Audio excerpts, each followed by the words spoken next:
سلام، ما دکتر نوید خپلواک هستم. موضوع بحث ما بر امروز اوبسیتی یا چاقی است.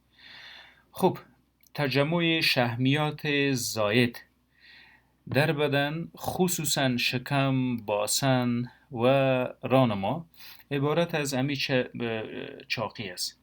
خب چی زمان چاقی به وجود میه؟ زمانی که استفاده بی‌مورد و بیشتر از شحمیات دوام بتیم و در پهلوی شحمیات استفاده شده را به مصرف نرسانیم. یعنی اینپوت زیاد است، ما منابع شحم بیشتر استفاده میکنیم، ولی یوتیلایزیشن یا مصرف از این شحمیات توسط وجود کم است. خب چی باید صورت بگیره؟ شحم زیاده به زور داخل وجود خود میبریم و میخوریم، مینوشیم، میخوابیم. اعضای وجود هم ناچار است اینا را ذخیره میکنه. استوریج یا ذخیره کردن همین شحمیات است که سبب اوبسیتی یا چاقی میگردد. چاقی تنها یک وضعیت وجود نیست، بلکه مادر امراض یا مام آف ایلنس. تمام امراض میتونیم توسط امی چاقی به بدن خود توفه بدیم. عادت بخو، بنوش، خوک و خصوصا چربی اینا میتونه طاقت فرسا و حتی در بعض موارد کشنده باشه. اگر بعض اوقات اینپورت یا خوردونوش شحمیات زیاد است، اما utilization insufficient یا کافی نیست، این به مرور زمان سبب چاقی یا اوبسیتی میگردد. اینا خود کسایی هستند که اگر وزنشان کم بیشتر شد، استیوارترایتس یا التهاب زانو را پیدا کردن، دیگه خوردن و نوشیدن دوام میته و به خاطر که از درد زانو جلوگیری کنه گشت و گذار توقف میته. اینا کسایی هستند که بالاخره میره به طرف اوبسیتی. ای اوبسیتی یا چاقی قابل جلوگیری است اگر از خود یک کم تحرک به خرج بردیم. به هر حال فاکتورهای خطر برای چاقی چی است؟ کیها در معرض خطر چاق شدن قرار داره؟ ریسک فاکتورز یا فاکتورهای خطر. خب اگر در بین جنس مرد و زن مقایسه بکنیم، در جوامع ما بیشتر فیمیل یا طبقه اوناس به چاقی روبرو میشن نسبت به طبقه مذکر. ریسک یا خطری که چاقی را به وجود میاره، سیدنتری لایف استایل یا زندگی که فقط بخو بنوش خوکو باشه، و یا زندگی که خوردن و استفاده از منابع را زیادتر داریم اما بنا به نوع مصروفیتی که داریم نمیتونیم بگردیم ورزش کنیم. یکی از علتهای عمدهش این نوع زندگی است. خب اگر میخوریم، مینوشیم و بیشتر هم از منابع شحمی استفاده میکنیم و در پهلوش مصرف نمیرسانیم، مسلما اینا جذب وجود شده و ذخیره میشه، بالاخره چاقی را به وجود میاره. برآمدن شکم، چاق شدن و برآمدن باسن و ران و قسمت های دیگه بدن، اینا همش بنابر تجمع شحمیات زاید به وجود میاد. خب عادت های مثلا سرکدیم ریدم یا بعضی ها هستن که خواب درست نداره، از طرف روز میخوابن و از طرف شبم بیدار هستن. اینا فقط نان خود خیلی هم ناوقت میخوره و وقتی میخوابن هیچ تحرک از خود به خرج نمیته، بالاخره اینا سبب چاقی میگرده. پولیفیجیا یا خوردن زیاد، پرخوری، بالاخره در نهایت میتونه سبب وزن زیاد ما بگرده. در پهلوی این همه بعضی از حالات و امراض طبی medical disorders میتونه سبب چاقی بگرده. اگر چاق هستیم، وزن ما زیاد است، کتش نانم کم میخوریم و ورزش هم داریم کم و کم، در اون صورت باید چاقی خود تعقیب بکنیم که هورمونال امبالانس است، یعنی کدام هورمون وجود، خصوصا هورمون تایروید بلند و پایین شده یا خیر. اگر هورمون تایروید یا تیروید از حالت نرمال پایین شوه، هایپوتایرایدism به وجود بیاید. هایپوتایرایدism در اون صورت مریض وزن میگیره و چاقی را به وجود میاره. این نوع چاقی تنها توسط معالجه این وضعیت ممکن است که مهار و کنترل شود. این روجن ها میتونه که عدم تعادلشان سبب وزن و ازدیاد چاقی بگرده. در پهلوی اینا مرضی که به خاطر عدم تعادل این روژن ها به وجود میاد کوشینگ دیزیز یا مرض کوشینگ، مرض است که تمام اعضای وجود ازش متاثر شده و سبب چاقی میگرده. نشانش بافلو هم فویا هم برآمدگی پشت گردن مریض است.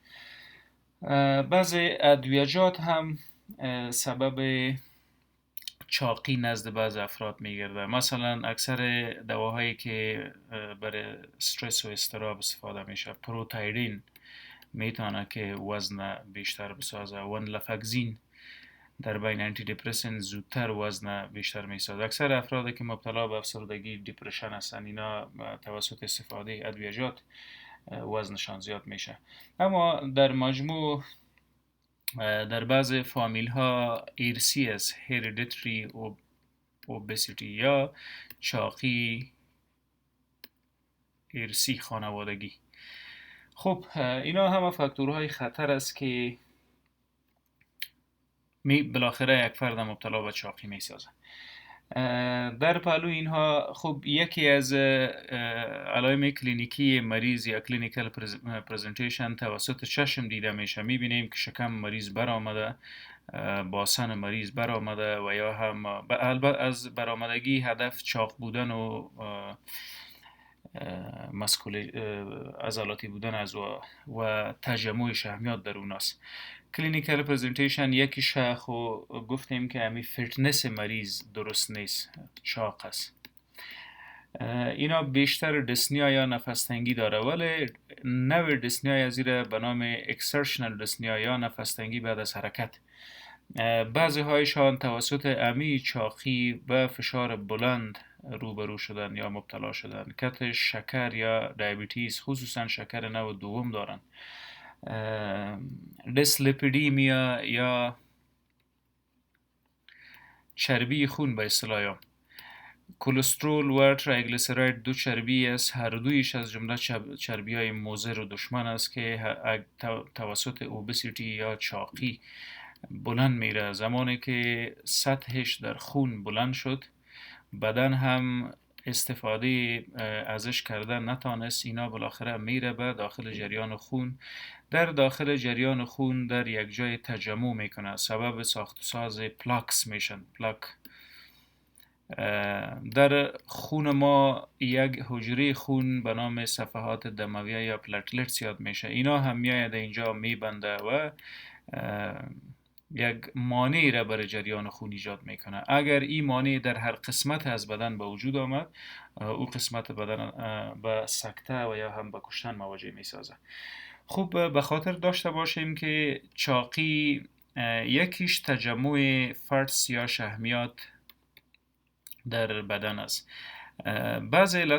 بعضی حالات دیگه که تقریبا مشابه چاقی است را باید تفکیک کرده بدانیم. مثلا ایدیما، تجمع مایات که از رگهای خون بیرون مبراید در شکم و پای و اینجا مریض تجمع میکنه.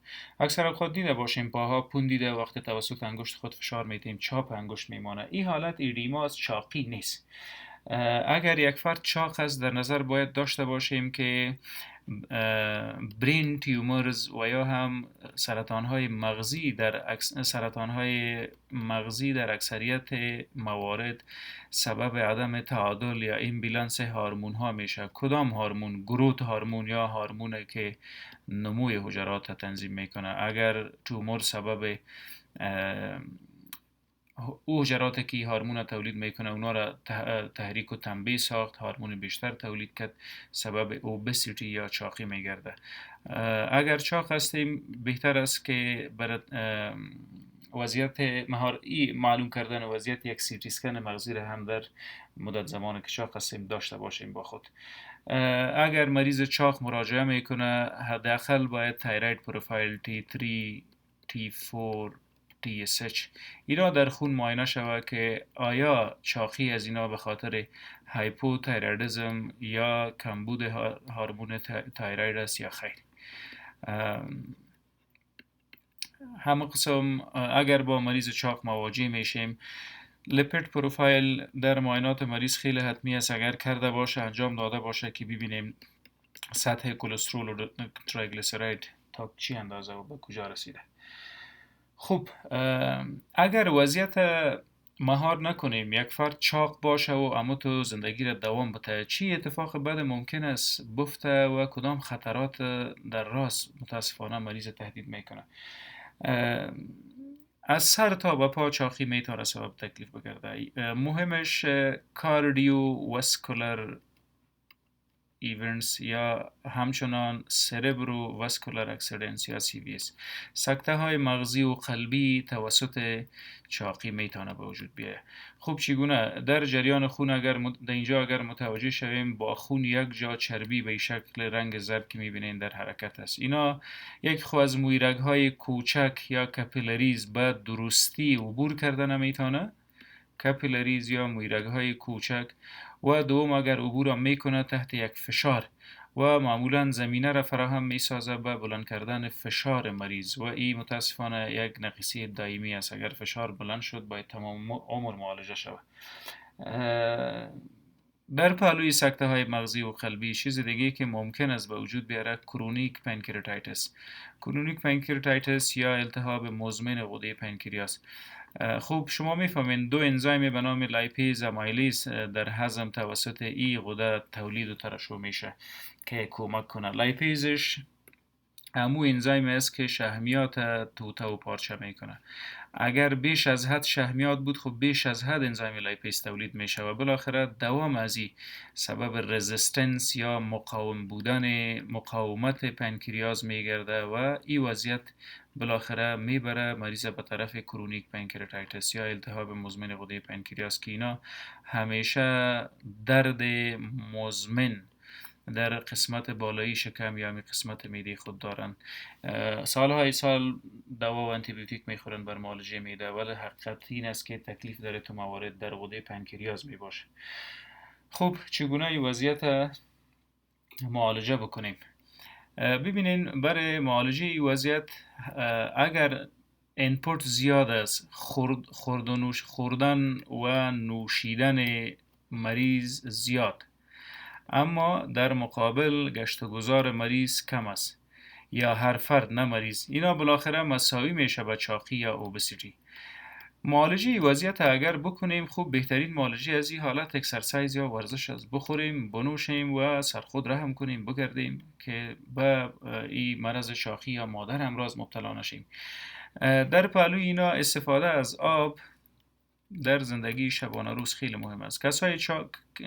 کسایی که چاق هستن آب بیشتر بنوشند که این تئوری ها ثابت شده است که آب نوشیدن زیاد سبب کاهش وزن میگرده، خصوصا در افراد چاق. بهترین ورزش دوامدار است. اگر 10 دقیقه هر روز بعد از خیستن از خواب شکم خالی بدویم، رنینگ، و هر روزی کار کنیم، در کمتر از 1 سال ما چاقی خود به شکل صحی از بین میبریم. بعضی ها هستند که تحت اثرات بعضی موارد و بعضی حالات میآید زودتر سراسیمه شده ورزشش شروع میکنه، ورزش خیلی ثقیل 5-6 روز ورزش میکنه، بالاخره بعد از اون میره پشت کار خود. شما ورزش را انتخاب بکنین که ممکن باشه و همه روزه. از ادویجات اگر نام ببریم برای مهار کردن یا پایین آوردن سطح تریگلیسیراید، از ادویجات فینوفبریت استفاده میشه. فینوفبریت از خانواده استاتینز برای مهار کردن هر دو حالت، بلند بودن چربی جگر و چربی خون یعنی کلسترول و LDL استفاده میشه. در استاتین ها اتروواستاتین و روزواستاتین اینا ادویجات هست که بیشتر استفاده میشه. ولی باید به خاطر داشته باشیم کسایی که کمزوری جنسی داره، اونا از واستاتین ها باید استفاده بیشتر نکنه. از دواهایی که ضد چربی خون هستن باید ورزش کنه، آب بنوشه که واستاتین ها کمزوری جنسی را بیشتر تر می سازه. ممنون.